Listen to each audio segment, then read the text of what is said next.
Perhatikan baik-baik. Ini kisah nyata. Ada adik kakak. Saya sebutkan adiknya sajalah, yang kakaknya tidak perlu saya sebutkan. Tapi nggak apa-apa saya kisahkan. Ya, saya ralat, saya kisahkan. Ini sangat populer kisah ini, dan ini kisah nyata, bukan direkayasa. Ada 2 adik kakak, yang kakaknya ahli ibadah, ahli taat, adiknya ahli maksiat. Bahkan tidak tanggung-tanggung. Yang adiknya ini, maaf Bu ya, maaf, punya rumah bordir Pak. Yang kakaknya ahli masjid. 1 ahli taat, 2 ahli maksiat. Perhatikan bagaimana setan datang pada setiap hamba untuk bermaksiat, dan perhatikan bagaimana hidayah Allah menyentuh kemuliaan untuk kembali kepada Allah. Kepada ahli taat ini setan datang. Lihat kalimatnya, kamu ini sudahlah. Ibadah sudah banyak, ke surganya sudah cukup, bekalnya sudah lebih bahkan. Kenapa kamu tidak merasakan bagaimana maksiat itu bisa berjalan? Kamu nggak punya pengalaman maksiat kan?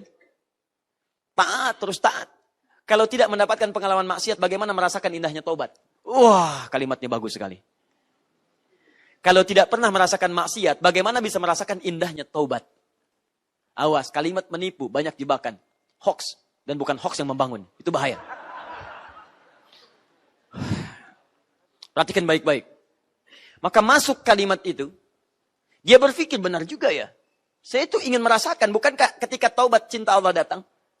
Apa yang paling cepat karena dia nggak pernah kenal maksiat? Dia nggak kenal maksiat, maka ditunjukkan oleh setan. Adik bukan ahli maksiat. Maka datanglah ke tempat adikmu sekali-kali, datang kunjungi dia. Kerjakan maksiat, setelah itu engkau taubat. Bukankah engkau dekat dengan Allah? Bukankah orang yang dekat dengan Allah cepat mendekat kepadanya? Cepat diterima amalannya? Maka dia datanglah kemudian ke tempat adiknya. Saat yang bersamaan hidayah Allah menyentuh adiknya. Sampai kapan mau maksiat seperti ini? Apa kamu tidak malu nanti di akhirat dipertemukan, berpisah dengan kakakmu? Datang hidayah, hidayah, hidayah. Satu sisi setan datang ke sini, sisi yang lain hidayah datang pada kebaikan. Perhatikan. Sampai kapan akan begini? Apa engkau tidak malu? Ya, dalam hidup dunia akhirat berhadapan dengan kakakmu yang baik, yang lain yang baik. Masya Allah, apa yang terjadi? Singkatnya, yang ini tersentuh jiwanya, dia memutuskan untuk mendatangi kakaknya di masjid. Yang ini datang ke rumah bordir, yang ini datang ke rumah Allah. Apa yang terjadi? Cuma qadar Allah tidak bertemu di persimpangan jalan pada jalan yang sama. Yang satu lewat jalan yang A, yang satu lewat jalan yang B.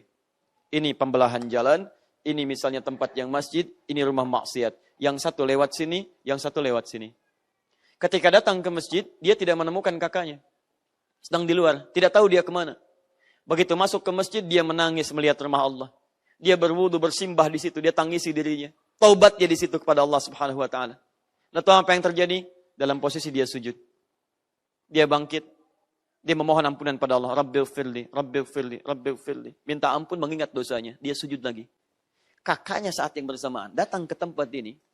Karena dikenal sebagai kakak dari adik yang tadi. Diketahui kemudian. Maka disambut dia dan sebagainya. Mereka keheranan. Dia mencari adik. Singkatnya dilayani di situ.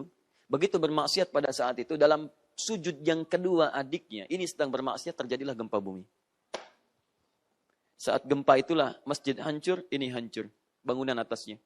Ini meninggal tertimpa bangunan masjid yang adiknya tadi. Dalam keadaan sujud. Rabbighfirli, Rabbighfirli, sujud, gempa, hancur, meninggal dalam keadaan sujud. Yang kakaknya meninggal dalam keadaan maksiat. Saya sampaikan kepada Anda, kita ini suatu saat akan pulang. Kita pasti wafat. Anda tidak bisa memilih kapan Anda wafat.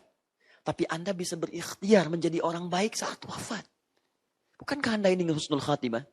Jika Anda ingin husnul khatimah, maka bayangkan setiap mengerjakan maksiat, rasakan saat itu Anda akan meninggal. Demi Allah saya katakan Anda akan terjaga dari maksiat. Antum yang ditawari pekerjaan buruk di kantor antum, rasakan ketika mengerjakan Anda akan meninggal pada saat itu. Apa faedahnya Anda ikut ta'lim, ikut salat baik dan sebagainya, Anda meninggal dalam keadaan maksiat. Ibu yang sedang nonton tayangan yang tidak baik, mendengar gosip dan sebagainya, bayangkan diwafatkan pada saat itu. Tinggalkan semua itu. Ingat-ingat kita akan wafat, kata Nabi, kematian itu lebih dekat mengingatkan kita dengan Allah Subhanahu wa taala. Maka dari itu saya sarankan setiap Anda dalam keadaan Rabbighfirli, Rabbighfirli, Anda ingat dosa Anda. Mintalah ampunan kepada Allah. Karena kita tidak tahu apakah sujud selanjutnya, sujud yang mengantarkan kita pada hijrah yang baru, apakah sujud terakhir yang mengantarkan kita pada Allah Subhanahu wa taala. Karena tidak sedikit orang-orang soleh wafat dalam keadaan sujudnya. Terakhir saya dikirimkan gambar dari teman di Afrika, Masya Allah seorang pemuda sujudnya lama gitu. Muda Pak. Ahli banyak teman-teman aktivitas ini itu dia datang ke masjid sujud lama. Saking lamanya temannya menepuk karena ada waktu yang lain. Begitu ditepuk dia tidak bangun. Ternyata wafat dalam keadaan sujudnya. wafat dalam keadaan sujudnya. Dan tidak sedikit yang dipersiapkan oleh Allah Subhanahu wa taala. Seperti saya pernah kisahkan seorang pengantin dari Qatar itu yang kemudian wafat dalam keadaan menggunakan baju pengantinnya.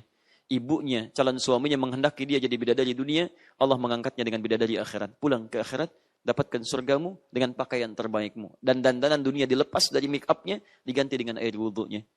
Tapi kita tidak tahu di mana kita akan wafat. Karena Khalid bin Walid berharap wafat dalam keadaan jihad di medan perang, meninggal kemudian di atas alas tidurnya. Dan kita tidak bisa mengetahui kapan kita akan wafat. Karena itu saya sarankan, Anda begitu mengucapkan, Oblighfirli ya Allah, ampuni saya. Anda rasapi bacaannya. Anda rasakan dosa Anda. Bahkan sebelum sholat punya dosa apa. Begitu Anda sujud, minta kemuliaan kepada Allah. Makanya cepat, Rabbighfirli, Rabbighfirli, Rabbighfirli. Kalau sudah kalimat Rabbighfirli mengalir air mata Anda, memohon ampunan pada Allah, imam sujud, Anda ikut sujud. Minta lagi kepada Allah. Subhanakallahumma bihamdika, Allahumma gfirli lagi. Ya Allah, minta ampunan, ya Allah, minta ampunan. Dan ingat baik-baik ya, kalau ampunan sudah diberikan, maka dunia akan ikut. Perhatikan Quran surah Nuh itu. Ya, ketika Allah mengatakan kalimat ampunan, Quran surah Nuh ayat yang ke-10, 11, 12 sampai 13-nya. Perhatikan lisan Nabi Nuh ketika mengajak umatnya istighfar. Faqultu astaghfiru rabbakum innahu kana ghaffara. Saya katakan pada kalian, hai umatku, cepat banyak istighfar, banyak istighfar, banyak istighfar. Allah itu pasti kalau kita mau bertobat akan mengampuni dosa kita. Tidak ada sejarahnya orang mau tobat tidak diampuni, tidak ada sejarahnya. Orang tobat pasti diampuni kalau benar tobatnya. Perhatikan, ketika tobat diberikan dan ampunan diturunkan, perhatikan ayatnya. Yursilis samaa'a 'alaikum midrara. Maka Allah akan menurunkan rahmat banyak dari langit turun kepada Anda.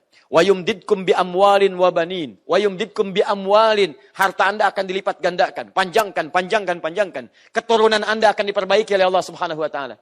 Enggak percaya silahkan. Anda jadi ayah ibu yang baik, anak Anda akan dijadikan baik. Jadi kalau anak tidak baik, cek dulu bapak ibunya. Mungkin bukan karena anaknya yang kurang baik. Kurang sopan pada Anda. Kalimat tidak bagus, bukan. Pertanyaan saya, Anda ngajarin apa pada anak Anda?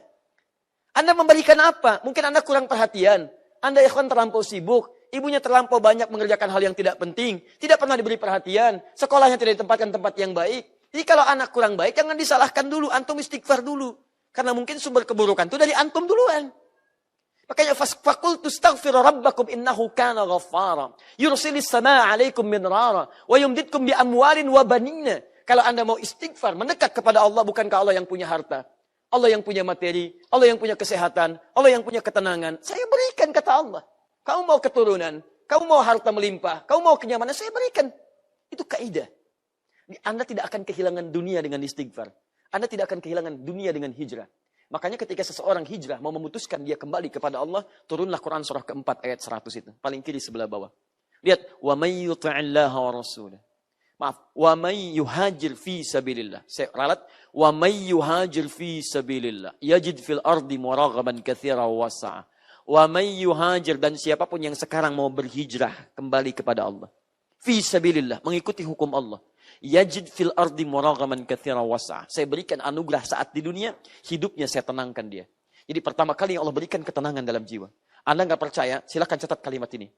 Anda dulu jarang ke masjid. Sekarang Anda mulai ke masjid. Begitu Anda hadir di masjid, ada ketenangan dalam jiwa Anda.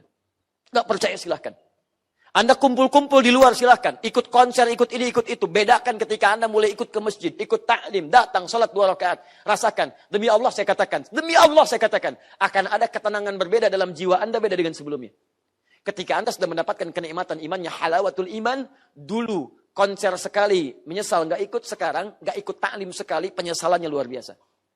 Dulu ketinggalan sholat fardu biasa-biasa, sekarang ketinggalan tahajud, nyesal Anda.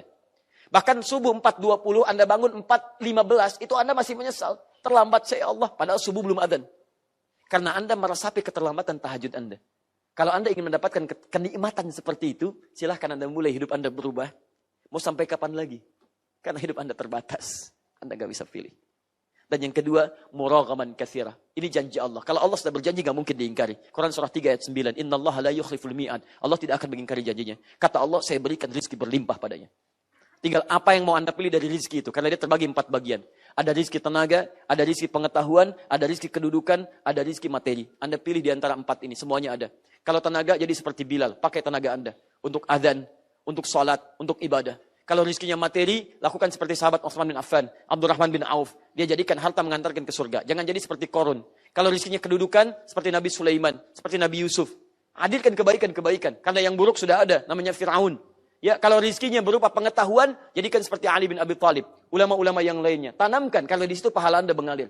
Kalau Anda ingin gabungkan keempat-empatnya, jadilah seperti tuntunan Nabi Muhammad SAW. Karena beliau menggabungkan keempatnya. Tenaga beliau keluarkan, jihad baris terdepannya. Amalan beliau sampaikan, jadi pengajar yang luar biasa. Mohon maaf, hartanya beliau sedekahkan. Dan dengan kedudukannya membawa kepada surga bagi umatnya. Bahkan dalam keadaan demikian beliau masih katakan, saya tunggu umatku. Itu luar biasa. Dan tidak memasuki surganya kecuali menunggu umatnya. Muhammad SAW. Saya kira itulah yang bisa kemudian saya sampaikan. Dan Anda silahkan amalkan. Saya punya waktu 5 menit. Dan mohon izin kemudian saya coba cukupkan nanti.